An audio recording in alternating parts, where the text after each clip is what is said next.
പിള്ളേരുടെ കാര്യം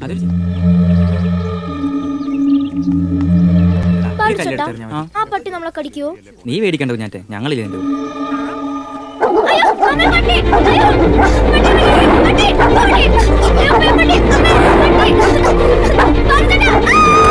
നമസ്കാരം. തെരുവുനായ ആക്രമണവും പേപ്പട്ടി കടിച്ചുള്ള മരണങ്ങളും അതിഭയാനകമായ രീതിയിൽ കേരളത്തിൽ ഇപ്പോൾ നടന്നുകൊണ്ടിരിക്കുന്നു.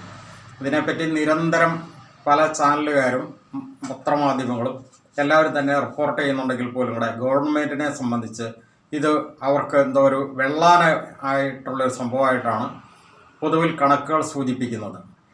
അതായത് ഇപ്പോൾ ഈ കഴിഞ്ഞ ദിവസം നമ്മൾ പറഞ്ഞിരുന്നു, അതായത് തൃശ്ശൂർ എരുമപ്പെട്ടിയിൽ ഒരു വയോധികയെ തെരുവുനായ കടിച്ച് കൊന്നു. അവരുടെ മകനും ഉണ്ടായിരുന്ന ആ വീട്ടിൽ. മകൻ ഒരു മാനസികാസ്വസ്ഥയുള്ള ഒരു വ്യക്തിയായിരുന്നു. മകനെയും തെരുവുനായ കഠിനമായിട്ട് ആക്രമിച്ച് മാരകമായി മുറിവേൽപ്പിച്ചു. മകൻ മരണപ്പെട്ടില്ല എന്ന് മാത്രം. വയോധികയായ അമ്മ 84 വയസ്സ്, കാർത്യാനി എന്നാണ് അവരുടെ പേര്. അവർ തെരുവുനായ കടിച്ച് കൊന്നു ആ സ്ത്രീനെ. ഒന്ന് ആലോചിച്ച് നോക്കി, ഈ കഴിഞ്ഞ ദിവസം ഉണ്ടായ സംഭവം. അത് കഴിഞ്ഞിട്ട് ഈ തൊട്ടടുത്ത ദിവസം വീണ്ടും, അതായത് ഇന്നലെ അവിടെ പാലക്കാട് തൃത്താലയിൽ ഒരു ഇതുപോലെ തന്നെ ഒരു വയോധികനെ ഒരു തെരുവുനായ കടിച്ച് അവരുടെ കാലിൻ്റെ പുറകുഭാഗത്തുള്ള, അതായത് തുട ഉൾപ്പെടെയുള്ള ഭാഗത്തെ മാംസകഷ്ണം കംപ്ലീറ്റും പൂർണ്ണമായിട്ട് കടിച്ചെടുത്തു, ഇല്ലാണ്ടാക്കി ഭക്ഷിച്ചു. അതോടൊപ്പം തന്നെ അവരുടെ കൈക്കും തലയ്ക്കും എല്ലാം മാരകമായി മുറിവേറ്റു. തൃത്താല എന്ന് പറഞ്ഞു കഴിഞ്ഞാൽ നമുക്കറിയാം, ശരിക്കും പറഞ്ഞു കഴിഞ്ഞാൽ നമ്മുടെ MP രാജേഷിൻ്റെ മണ്ഡലമാണ്. MP രാജേഷാണ് ശരിക്കും പറഞ്ഞു കഴിഞ്ഞാൽ തദ്ദേശ സ്വയംഭരണ വകുപ്പ് മന്ത്രി. അതായത് തെരുവുനായകളെ നിയന്ത്രിക്കേണ്ട അല്ലെങ്കിൽ അവരെ സംരക്ഷിക്കേണ്ട അത്തരം കാര്യങ്ങളിലെ വകുപ്പ് കൈകാര്യം ചെയ്യുന്ന മന്ത്രിയുടെ മണ്ഡലത്തിലാണ് ഈ ഇന്നലെ ആ ഒരു സംഭവം നടന്നിരിക്കുന്നത്. ആ സ്ത്രീയുടെ പേര് ഭാർഗവി എന്നാണ്. ഭാർഗവി 73 വയസ്സ്, തൃത്താല ഉള്ള ഒരു സ്ത്രീയാണ്.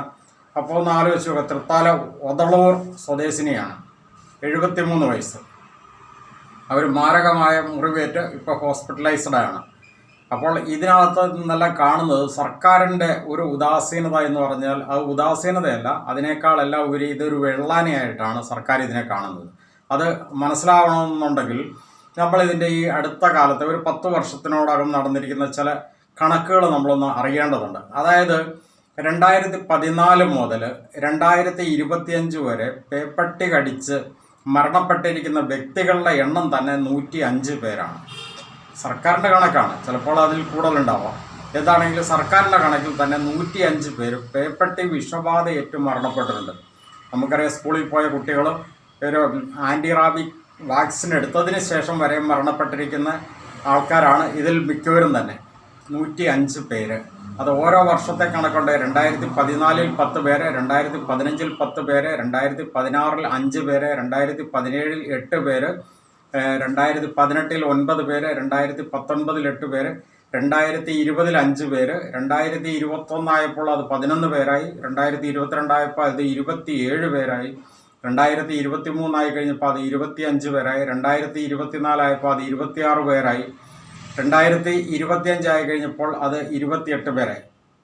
ഈ രീതിയിൽ ഇങ്ങനെ ശരിക്കും പറഞ്ഞാൽ ഇത് മരണങ്ങളുടെ മാത്രം കണക്കാണ്. അതായത് പേപ്പട്ടി കടിച്ച് മരിച്ച വ്യക്തികളുടെ എണ്ണം മാത്രമാണ് ഈ പറഞ്ഞിരിക്കുന്നത്.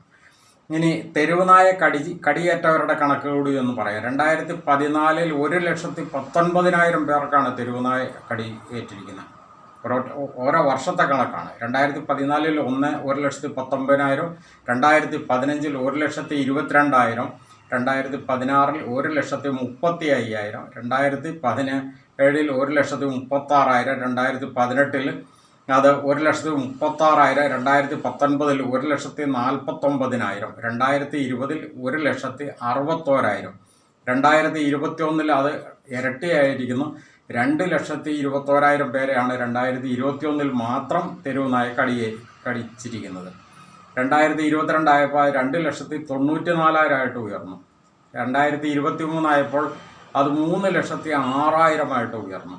2024 ആയപ്പോൾ 3,17,000 ആയിട്ട് ഉയർന്നു. 2025 ആയപ്പോഴത്തേക്ക് അത് 3,53,000 ആയിട്ട് ഉയർന്നിരിക്കുന്നു.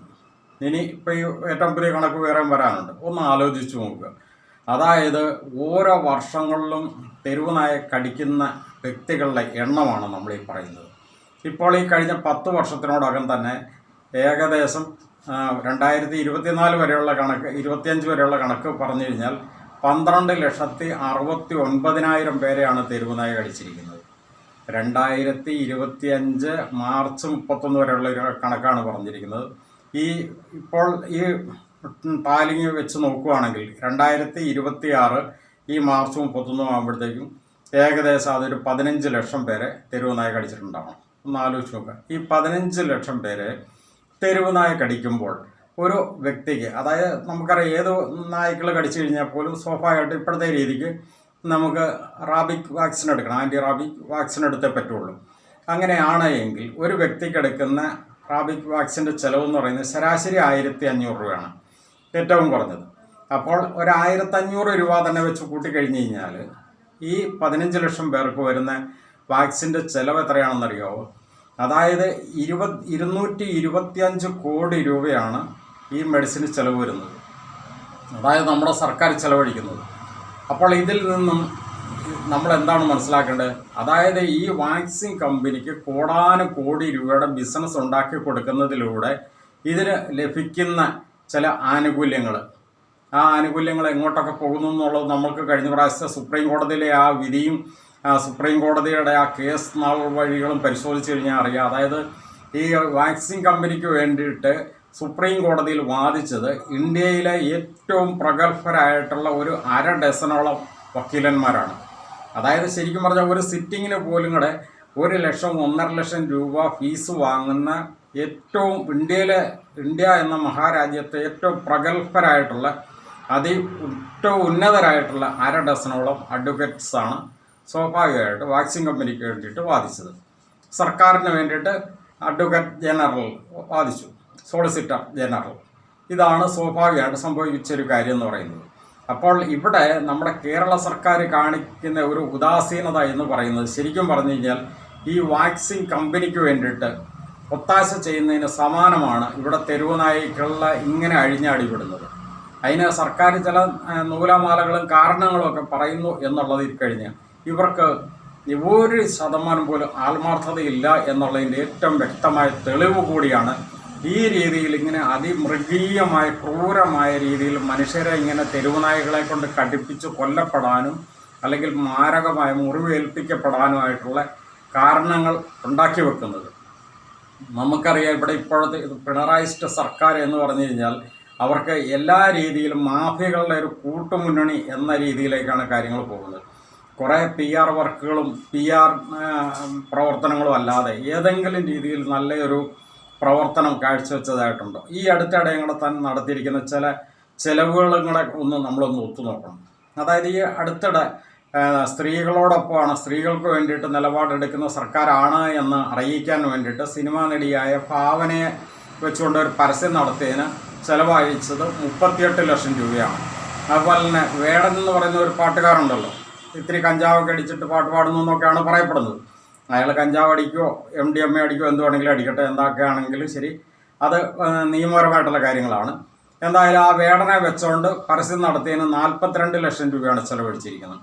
പിന്നെ സ്റ്റീഫൻ ദേവസ്യ എന്ന് പറഞ്ഞിട്ടൊരു പാട്ടുകാരനൊക്കെ ഉണ്ടല്ലോ, അയാളെ വെച്ചുകൊണ്ട് അയാളുടെ ഒരു വീണവായന ഒരു തുള്ളാട്ടമൊക്കെ തലയാട്ടലൊക്കെ ഉണ്ടല്ലോ, അയാളെ വെച്ചുകൊണ്ട് നടത്തിയ പരസ്യത്തിന് 36 ലക്ഷം രൂപയാണ് ചിലവഴിച്ചിരിക്കുന്നത്.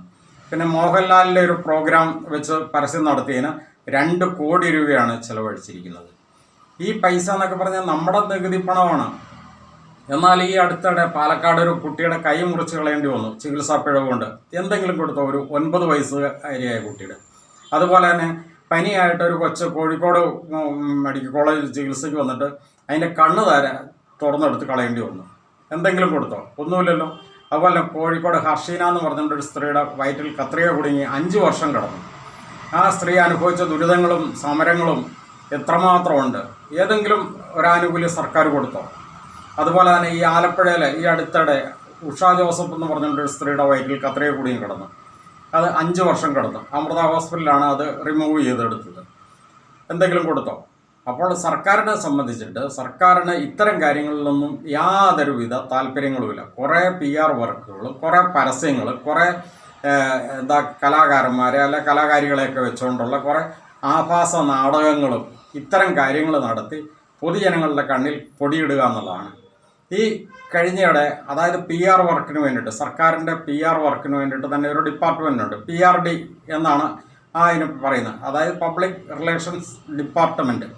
അതിൽ കഴിഞ്ഞ പ്രാവശ്യം ബഡ്ജറ്റിൽ വകയിരുത്തിയത് 80 കോടി രൂപയായിരുന്നു.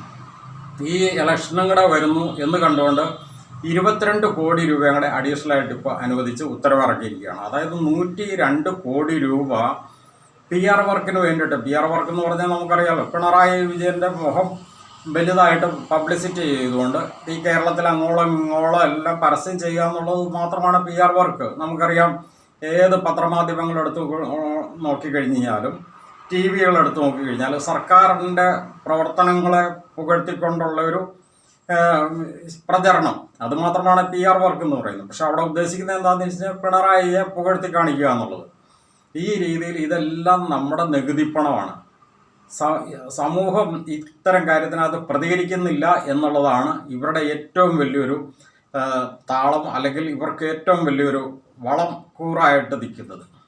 ശരിക്കും പറഞ്ഞാൽ പ്രതിപക്ഷം ഇതിനകത്ത് ശക്തമായിട്ട് പ്രതികരിക്കേണ്ടതുണ്ട്. പക്ഷെ പ്രതിപക്ഷത്തിൻ്റെ ശബ്ദം പലപ്പോഴും ബലഹീനമായി പോവുകയാണ്, പ്രത്യേകിച്ച് പ്രതിപക്ഷ നേതാവിൻ്റെ. കാരണം പ്രതികരിക്കാൻ കപ്പാസിറ്റി ഉള്ള പ്രതിപക്ഷത്തുള്ളവരെയൊക്കെ ഏതെങ്കിലും പെണ്ണ് കേസിലോ എന്തെങ്കിലുമൊക്കെ ചീള് കേസിലോ അല്ലെങ്കിൽ എന്തെങ്കിലും വ്യാജ കേസിലോ ഒക്കെ ഒതുക്കി നിർത്തുക എന്നുള്ളതും കൂടെ ഇവരുടെ ഒരു ഹിഡൻ അജണ്ടയുടെ ഭാഗമായിട്ട് വരുന്നത് കൊണ്ട് പ്രതിപക്ഷത്തിൻ്റെ ശബ്ദം പോലും കൂടെ അതിശക്തമാകുന്നില്ല എന്നുള്ളത് ഇവിടെ പൊതുസമൂഹം കാണേണ്ടതുണ്ട്. എന്തൊക്കെയാണെങ്കിലും ശരി, ഈ പിണറായിസ്റ്റ് ഭീകര ഭരണം പൊതുസമൂഹം ഒന്ന് നോക്കിക്കാണുക. ഏതെല്ലാം രീതിയിലാണ് ഇവിടെ സമൂഹത്തെ ഉന്മൂലനം ചെയ്ത്, അതായത് ഇവിടെ നീതിന്യായ വ്യവസ്ഥ ഏതെല്ലാം രീതിയിൽ തകർക്കാനായിട്ട് നോക്കുന്നത് എന്നുള്ളത് പൊതുസമൂഹം ഒന്ന് വിലയിരുത്തുക. നന്ദി.